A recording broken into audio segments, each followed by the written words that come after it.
അപ്പോൾ hello guys, welcome back to ഗിഡ് dynamite. Yes guys, നമ്മൾ കുറേ ദിവസമായില്ലേ കണ്ടിട്ട്. ഗൈസ്, സ്കൂളൊക്കെ തുറന്ന് എക്സാം ഒക്കെ അടുക്കാറായി. അല്ല നിങ്ങളെ കണക്കിന് വീഡിയോ കണ്ടിരുന്നാൽ മതിയാ. അപ്പൊ എന്തായാലും ഞാൻ തിരിച്ചു കഴിഞ്ഞിട്ട് ഇനി കണ്ടിന്യൂസ് ആയിട്ട് വീഡിയോസ് ഒക്കെ കാണും. അപ്പൊ നമ്മളിത് രണ്ട് ഫോൺസിന്റെ കമ്പാരിസൺ ആണ് വരുന്നത്. Realme P1ന്റെയും Motorola G64 5G. First തന്നെ ഇതിന്റെ റേറ്റ് പറഞ്ഞു തന്നെ തുടങ്ങാം. റിയൽമി P1ല് 6GB 128GB നമുക്ക് 16,000 രൂപയാണ്. എന്നാൽ മോട്ടോ G64ല് 8GB 128GB 15,000 രൂപയ്ക്ക് കിട്ടും.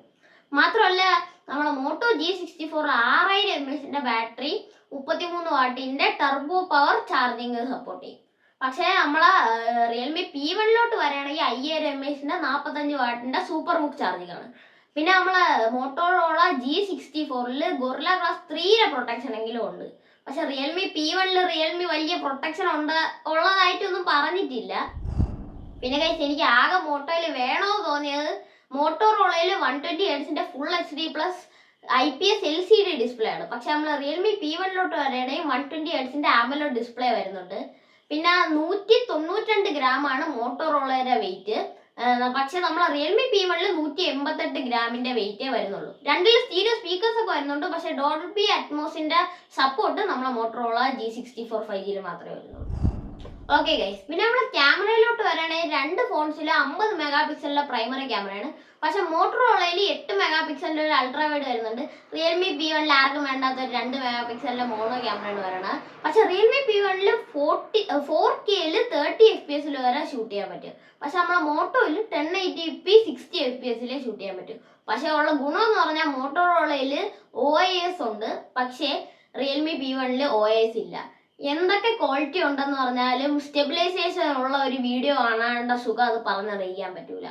പിന്നെ സെൽഫി ക്യാമറ മോട്ടോറോളയിൽ 16 മെഗാപിക്സലിന്റെ ആണ്. നമ്മളെ റിയൽമി P1ലോട്ട് വരുമ്പോൾ അത് 8 മെഗാപിക്സലിന്റെ ഒരു സെൽഫി ക്യാമറയെ വരുന്നുള്ളൂ.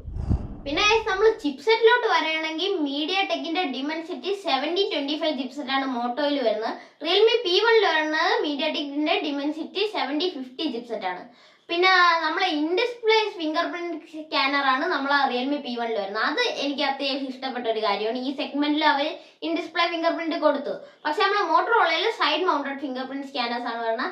പിന്നെ റിയൽമി P1ൽ ഇഷ്ടം പോലെ ബ്ലോട്ട് വെയർസ് ഉണ്ട്. നിങ്ങൾക്ക് ചുമ്മാ ബോറടിച്ചിരിക്കാൻ നെറ്റൊന്നുമില്ലെങ്കിൽ ഡിലീറ്റ് ചെയ്ത് കളിച്ചത് നല്ല ഫണ്ണായിരിക്കും. പിന്നെ മോട്ടോറോളയിൽ അങ്ങനത്തെ ബ്ലോട്ട് വെയർസ് കാര്യങ്ങളൊന്നും വരുന്നില്ല.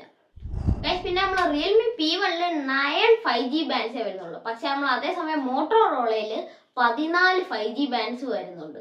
അപ്പൊ എന്തൊക്കെ വെച്ച് നോക്കിയാലും നമ്മൾ ആ ഇൻഡിസ്പ്ലേ ഫിംഗർ പ്രിന്റ് സ്കാനറും AMOLED ഡിസ്പ്ലേ മാറ്റി വെക്കുക എന്തായാലും മുന്നിലുള്ളത് നമ്മളെ മോട്ടോറോളയാണ്.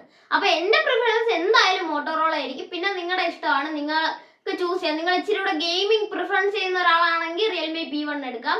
ഇച്ചിരി കൂടെ ഒരു ഓൾറൗണ്ടർ, ഒരു മെയിൻ ആയിട്ട് ചുമ്മാ ഒരു കാഷ്വൽ യൂസും കാഷ്വൽ ഗെയിമിംഗ് ഒക്കെ നടക്കുന്നുള്ളവരാണെങ്കിൽ നിങ്ങൾക്ക് മോട്ടോറോള G64 എടുക്കാം. അപ്പോൾ ഇതൊക്കെയാണ് നമ്മളെ ഇന്നത്തെ വീഡിയോ. അപ്പോൾ നമ്മളെ ഇന്നത്തെ വീഡിയോ ഇഷ്ടപ്പെട്ടല്ല ലൈക്ക് ചെയ്യുക, ഷെയർ ചെയ്യുക, സബ്സ്ക്രൈബ് ചെയ്യുക. നിങ്ങൾ ആരും ലൈക്കും ചെയ്തില്ല, ഷെയർ ചെയ്യുന്നില്ല, സബ്സ്ക്രൈബും ചെയ്യുന്നില്ല. നിങ്ങളുടെ അടുത്ത് തലവത്തിനൊന്നും നടക്കാനൊന്നല്ലല്ലോ പറഞ്ഞത്. ജസ്റ്റ് ചെയ്തിട്ട് പോടെ. എന്തുവാടാ 2-3 മിനിറ്റിന്റെ കാര്യമല്ലേ ഉള്ളു. ഒട്ടും സപ്പോർട്ടീവ് അല്ല. ഞാൻ അണ്ടർ 15,000 ബെസ്റ്റ് ഫോൺസ് എന്നൊരു വീഡിയോ ഇട്ട് അതിന്റെ താഴെ കമന്റ് ചെയ്യാൻ പറഞ്ഞാണ് കമ്പാരിസൺ വീഡിയോ വേണോ. ഒറ്റ എണ്ണം കമന്റ് ചെയ്യില്ല, അതുകൊണ്ട് ഞാൻ സ്വന്തമായിട്ടിട്ട്. ഇനിയും നിങ്ങൾ കമന്റ് ചെയ്യില്ലേ, ഞാൻ സ്വന്തമായിട്ടിടും. അതുകൊണ്ട് എല്ലാവരും മാക്സിമം ലൈക്ക് ചെയ്യുക, ഷെയർ ചെയ്യുക, കമന്റ് ചെയ്യുക, സബ്സ്ക്രൈബ് ചെയ്യുക, എല്ലാം ചെയ്യുക. Bye bye.